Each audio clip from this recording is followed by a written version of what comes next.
All right, so we're going to prep the parts for the long stitch binding. So what we're going to do right now is just make and cut the sections down and then make our spine piece so that we can, not the spine piece, but the punching jig so that we can punch our spine and punch into the cover. So the first thing you're going to do is take your 16 pieces of the 8.5 by 11 paper and you want to cut them down. So really what you just need to do is cut this in half, whatever the best way to do that is. And I think what I'm going to do is just sheet by sheet go through and just trim off a little bit on the top. And maybe they're not going to be perfectly even, but I'm seriously just going to take off a hair. So let's see, can you see that? Yeah, I'm just going to cut right across the top of that fold. So I folded the sheet in half and then I'm just going to cut the top off. I kind of didn't get close enough there. So yeah, that should cut it in half. And of course, you know, this is not a perfect situation. We are making things by hand and, you know, just do the best you can. And maybe it's not going to be perfectly square and that's okay. It still is going to be a nice book. So I'm going to go through, I'll do a couple more on camera and then I will cut the rest. So actually I'll cut 2 sets of 2 and I could probably even take 2 at a time. I think this would be okay to do. I'm going to do it and see how it goes. So I'm folding up 2 sheets, you know, and I'm folding it pretty tightly there. And then I'm going to just cut that and see if that'll work just as well. Because then what I'm going to do is fold them in half, sets of 4 folios, 4 sheets. Okay, so there's 4. 1, 2, 3, 4. And then I'm just going to fold it in half. So that's a section.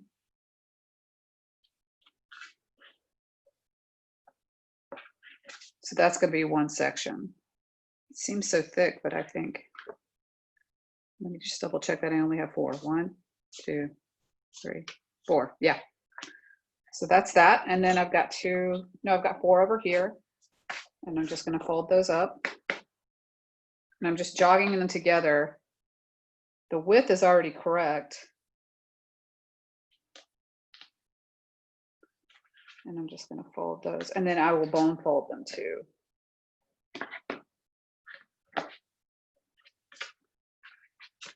Like that. So these are my sections for the book, and I'm going to have 8 of these. So you can see, I mean, they're sort of sticking out there because they're not trimmed at the foredge right here. You can see that they're a little bit uneven. I'm not too worried about that though. I think I'm just going to leave them, but you could decide that, okay, I'm going to make these 4 inches and you could lay it on here. I'm not going to cut this, but you could do this. And to get them really square and just cut, you would just lay your ruler on there and then just cut, cut, cut until you get down through all the layers. And it's hard to do that because it's very easy to not be holding it, you know, the angle of the blade straight every time. And so it, you know, it's not the best to hand trim. It's better to use a cutter, but we don't have that. So that's why I'm just going to do this 4 1/4. So let me cut 1 more set of 2 sheets on camera, and then I'll do the rest off camera. And it's just to prep them. So I'm folding up 2. And then just lay my ruler on there. And I'm just, you know, you can see how much I'm leaving. It's less than a 1/16. It's like a 32nd of an inch exposed right here. And then just holding down tight. And you can see I am keeping the cork side of my ruler down because I just feel like I need it.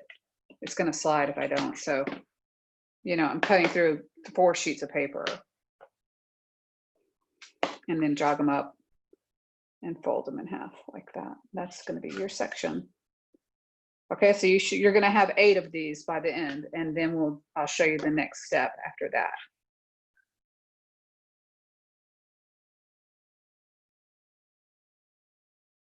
All right. So I folded up all of my sections and I've got 8.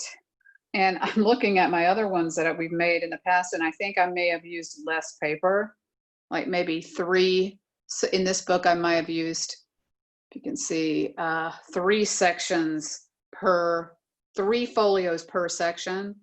So that it's a little bit thinner than normal, or than what I have here, which is a lot more paper.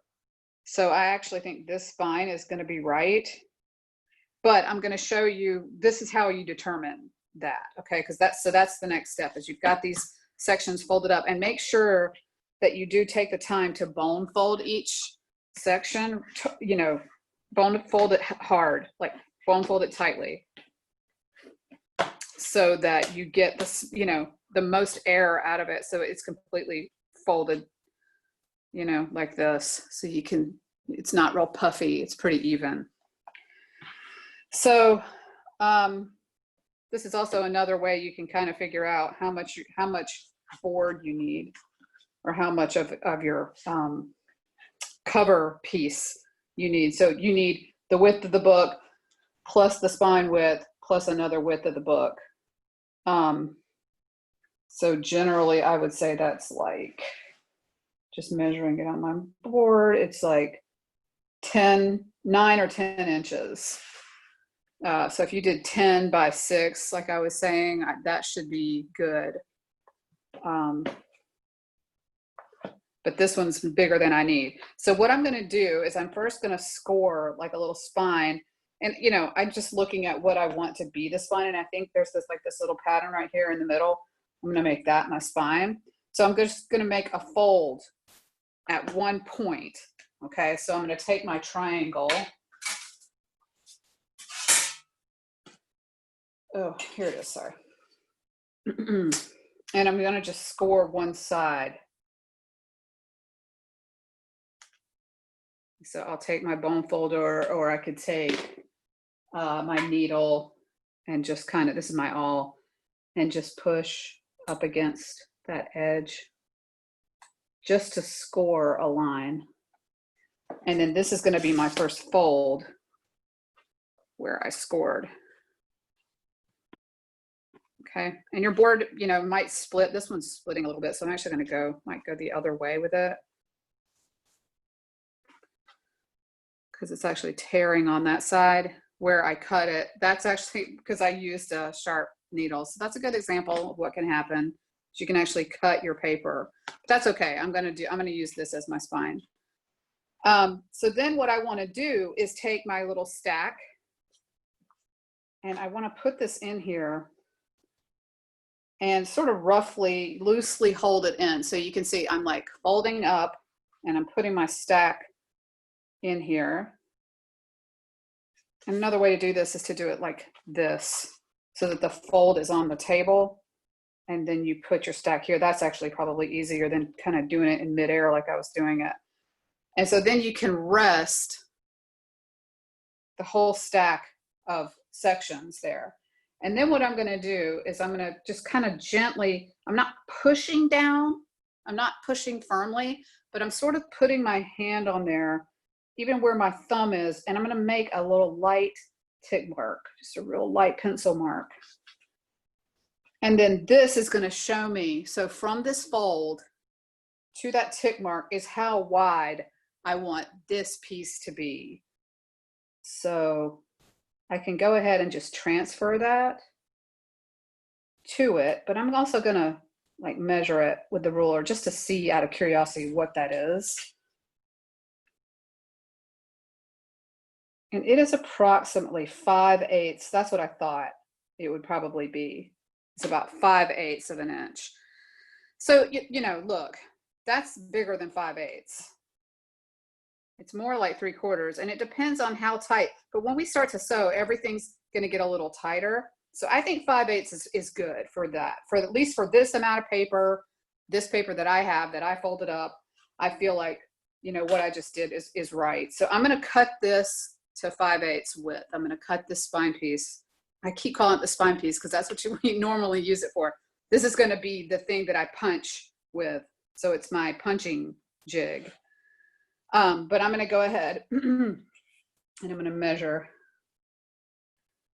On here, it's like right at exactly 5/8. So I'm gonna do that. I'm just gonna transfer that measurement on here, 5/8.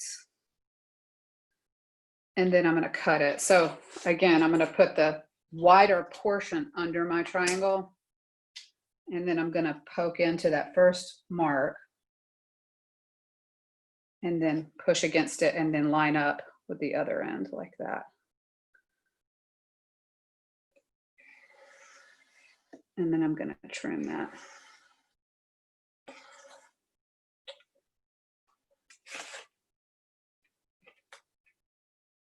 Yeah, that was a little bit crooked there. Shave a little bit off on this end. I think I cut it a little too narrow. I mean, too wide.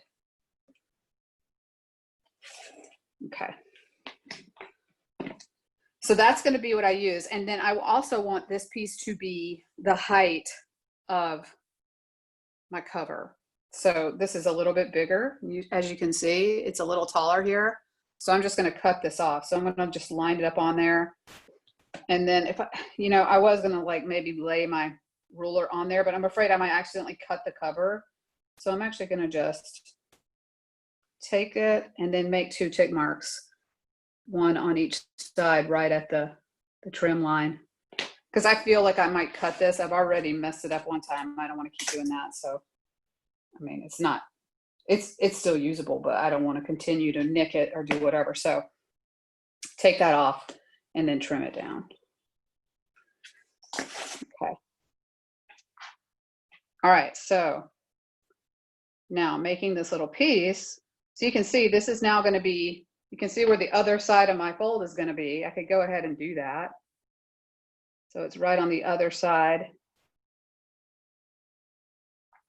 of the spine piece. So if you can see, guys, sorry, I just keep saying spine piece. Just know that what I'm talking about is this little punching jig, and I just can't stop saying it, I guess. Just got a mental block about it. I'm going to lay this in, and then I'm going to make a little tick mark outside of that, outside of the Bristol card, and then I'm going to take it away, and now I'm going to score again. And it's really where I had already made that tick mark. I'm actually going to go outside of it a little bit. So right here. And I think on this one, I'm not going to use this scoring tool because it really cut the paper. I'm just going to use my bone folder. So I'm just going to take the thinnest end of my bone folder. And if I was going to use a regular bone folder, you just pull away a little, like a 1/16 of an inch, pull away from that mark. And I'm just lining up down here. And then I'm going to score, but let me put it back because I'm using a thinner tool. And so now I'm going to just bone fold right up against the triangle like that. And now I can fold the other side.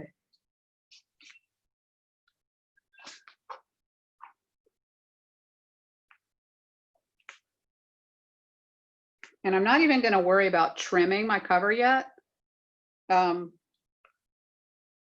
because I'll wait till after I sew it because it can be done at the end, at the very end of the sewing. Okay, so there's my cover. It's folded, but it's not punched because now I've got to make the punching jig. So what I've got to do, I'm trying to decide if I want to do a separate video for this. I think I'll stop this video and this will just be like prepping the cover and prepping the piece, but now making this, and then we can punch the sections. We can punch the cover and punch the sections in the next video. So I'm going to stop this one for now. So you've prepped your pieces and you've scored your cover and made your little punching jig and transferred and made this spine width. So that's where we're going to stop for now. And then we'll come back and make this piece in the next video. Okay, thanks.